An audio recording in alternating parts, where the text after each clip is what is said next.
Today, I'm going to explain a horror show called Midnight Mass. Spoilers ahead. Watch out and take care.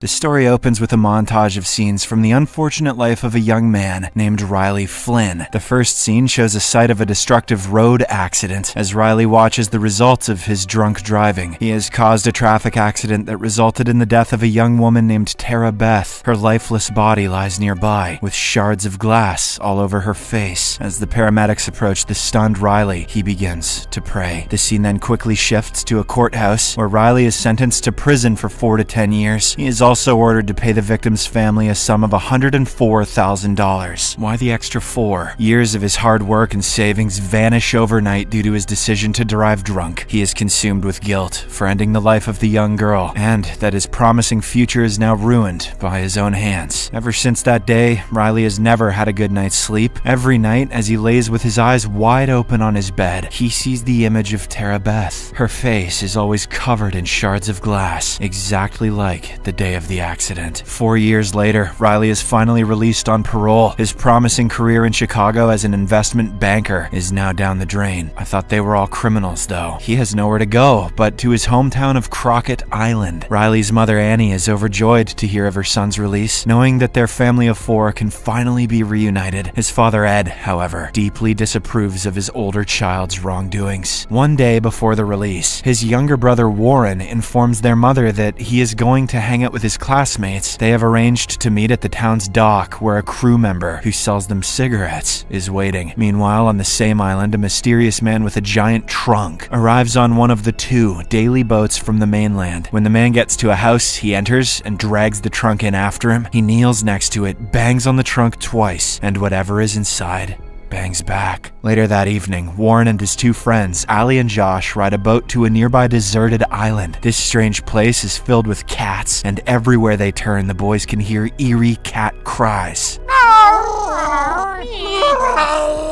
They arrive at their usual spot and begin smoking. However, in the midst of their lively conversation, Warren sees a ghostly figure flash by. He is so scared that he falls down with a thud. When he looks again, the figure has vanished, convincing him that whatever he saw was just a trick of the eye. The next morning, Riley finally returns to his hometown. Since his brother and father are out fishing, only his mother comes to the dock to greet him. The young man is clearly unhappy that his father hasn't come to pick him up, but Annie diverts the topic by smothering him with tender love and care. At the same time, a middle-aged woman named Bev also arrives at the dock. She is responsible for the island's singular church, St. Patrick's. Bev is there to pick up the elderly priest, Monsignor John Pruitt, but rather strangely, no one on the boat has seen the priest, which leaves Bev feeling very puzzled. Elsewhere on the island, the only doctor, Sarah, is performing an ultrasound for Erin, who is 5 months pregnant. Everything with her pregnancy is well, and the baby seems to be healthy. It turns out that Erin had left the island when she was young, but just a few months ago, her mother passed away, prompting her to return to the island alone and pregnant. She took over her mother's job and became a teacher in the local primary school. However, no one knows who the father of her child is, nor why she chose to stay on this desolate island. The father is either the devil or Vince Vaughn. There are no other answers. During the conversation with Sarah, she catches a glimpse of Riley and his mother returning from the dock. Her expression suggests that there is some unresolved romantic relationship between her and the young man. That night, Riley's family of 4 finally shares a reunion dinner after many years. His father, eager to help him move past the shadow of the car accident, orders him to attend mass at the local church from now on. He believes that God will cleanse the stains from Riley's soul. On the other hand, Bev returns to St. Patrick's Church after waiting at the dock the whole day. The priest's house is near the church, and she notices the lights are on. It seems Monsignor John must have returned to the island before her. Bev then approaches the home, but no one responds to her knocking, so she enters the house and sees scattered backpacks and a large mysterious box with its lock undone. Just as she is about to open the box to inspect it, a figure slowly approaches. From her reaction, it is clear this person is not the familiar Monsignor John. Crockett Island is a tiny isolated community of 127 people where residents cling to commercial fishing and their faith in God. They live unaware of global events as they are isolated from the rest of the world. In theory, the neighbors here should all live in harmony. However, the reality couldn't be any more different. An oil spill 3 years ago caused a big fire and shattered the peaceful atmosphere of the island. The following day, St. Paul's Catholic Church on Crockett Island receives a new priest, Father Paul Hill. He is the same man who arrived 2 days ago with a large trunk. Father Paul tells the people attending Mass that the 80-year-old Monsignor John has fallen ill on a pilgrimage and is currently in a hospital for recuperation. We then get to know that most residents here believe in God and even attend church services weekly. A key part of the Mass is the consumption of Holy Communion, all prepared in advance by the new priest. As everyone goes to receive communion, only Riley remains seated, feeling unworthy in his unclean state. But Father Paul tells him that God is not as interested in those who are absolutely pure. As Riley leaves the church later, he sees his first love, Erin, who had left without a word years ago. She is now standing across the street, waiting for him. He approaches her calmly, and she remarks that the prodigal son has returned. Riley replies with a smile, saying that she was the prodigal instead, and he was just a black sheep. Ah, so this is how the pious flirt. As the duo walks and talks, the middle-aged woman Bev looks at them with hostility. Nonetheless, the two ex-lovers keep talking, reminiscing about their past. Both Erin and Riley had sworn never to spend the rest of their lives on the island. They both ventured into the world, only to return to their hometown with emotional scars. Times have changed now, as Erin is now visibly pregnant, and Riley has weathered the years. They are both deeply moved by each other's experiences. As evening approaches, the wind howls and dark clouds gather, which is soon followed by a heavy downpour. Father Paul sits on the sofa, reading the Bible, when suddenly, lightning flashes. Oh, God, Jesus! At the Flynn household, Riley stands by the window watching the scene outside. Suddenly, he sees a tall figure, wearing a trench coat and a hat in a flash of lightning. He quickly calls his family over, claiming he saw Father John walking alone on the beach. However, none of them spots anything, not even a ghostly shadow. His mother thinks he must be mistaken because Father John is still recuperating in a mainland hospital, but Riley is certain about what he saw, as he recognized Father John's long coat and hat. He tries to verify it himself and prepares to go out to the beach. After rushing out the door, Riley indeed sees a tall, lanky man in a trench coat. The man looks back when he hears Riley's call, but then starts running away. Because the visibility is poor, Riley can't see the man's face clearly, and thus can't confirm who he is. The following morning, the people of Crockett Island wake up to a very strange scene. The island's beach is littered with the bodies of wild cats, with hundreds of seagulls circling overhead. The town's sheriff, Hamza, discovers that all the cats' necks have been bitten through, and their bodies show signs of tearing. Strangely, no blood was found on either the cat bodies or the beach, which puzzles the sheriff greatly. Cats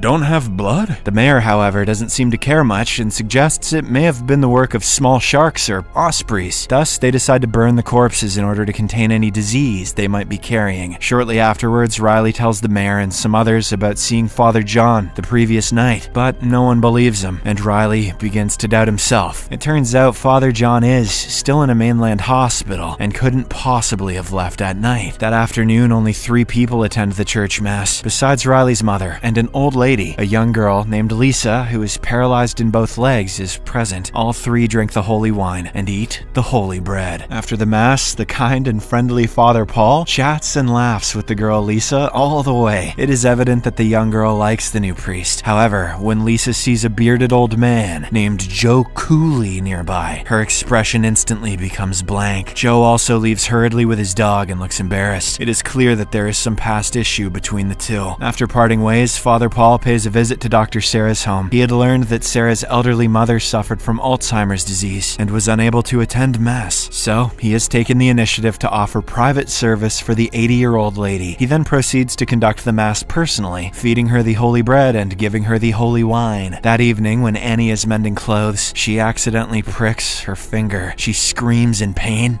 Soft. But then suddenly realizes that her presbyopia, which has been troubling her for some time, has miraculously disappeared. A shocked Annie then wonders if such an eye condition could heal on its own. Before she can dwell on it further, Riley returns home. He had gone to the mainland for an Alcoholics Anonymous meeting and seems to be in low spirits. As he lays in bed, the image of the victim girl that he had accidentally killed haunts him again. That same night, an unidentified flying object appears to be searching for a place to land. It eventually settles on an abandoned house on the island. A few days later, on Easter, St. Patrick's Church organizes a communal meal. The entire island community comes together to eat, drink, and be merry. During the celebrations, the priest tells Riley that he plans to hold a weekly sobriety meeting at the church. This would mean that Riley wouldn't have to make the difficult trip to the mainland every week. While everyone is busy feasting, an unknown person feeds Joe's dog with a mysterious snack. This causes the pup to collapse in pain, with blood pouring from its mouth. When Joe notices this, he is utterly devastated. He holds back his tears and asks the crowd who would commit such a cruel act against a helpless dog, but everyone else simply looks on with indifference, indicating that Joe is not well liked among the community. He lives like a vagabond, appears messy, and has a drinking problem. But if everyone else in the building is okay with seeing a dog hurt, they are the psychos. Meanwhile, Erin's attention is drawn to Bev, who is standing nearby. Just the day before, she had seen her sneakily handling rat poison in the school storeroom. Joe also seems to know who is responsible for killing his dog. He glares at Bev with resentment, but refrains from taking further action, as he has no evidence against her. Even if he can prove it, he knows he won't be able to confront her. On Easter evening, Erin is sorting through photos when she suddenly hears thumping sounds from the roof. She looks out the window and sees a figure dressed like Monsignor John near a bush. On the other hand, at the doctor's house, Sarah's elderly mother begins shouting. The old lady claims that she saw her husband's figure, though he had died 15 years ago. Additionally, the weird incidents don't end there. A sailor on his way home sees the door of a nearby house open by itself. He stops and walks towards the house, asking if anyone is in there. He gets no response and is about to leave when suddenly a voice echoes what he just said. Driven by curiosity, the sailor enters the house, only to find a monster lurking in the dark. He is then attacked and pinned to the ground, and his screams are heard in the distance. The following day, a lot of people attend Mass. It seems like Father Paul's arrival on the island has ignited a fervent religious passion among its residents. After Mass, the priest challenges Lisa, a girl paralyzed for years, to stand from her wheelchair and take communion. Everyone thinks the priest is joking, and even Lisa's father questions him. But suddenly, she stands up from her wheelchair and gingerly walks towards the dais to receive communion from Father Paul's hand. This leaves everyone with their jaws on the floor. Out.